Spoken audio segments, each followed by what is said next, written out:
And here's an alternative way of doing your 2-minute lunch.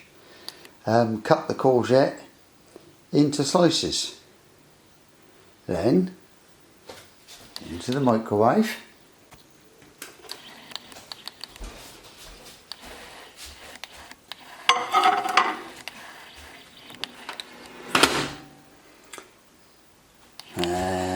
I'm not sure, let's do 1 minute and off we go.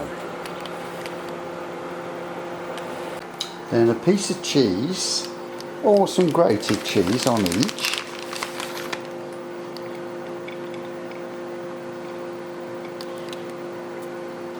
Like so. There we go, and then that into the microwave.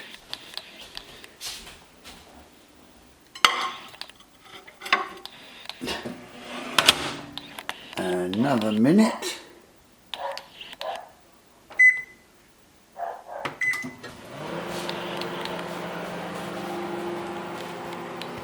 Oh, my bibbing.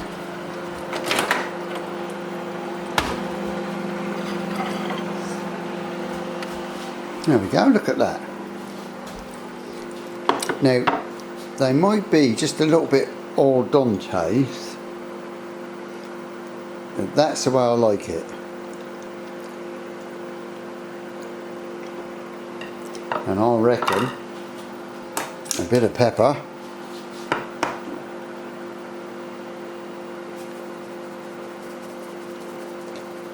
and there's lunch. And you can eat it hot or cold.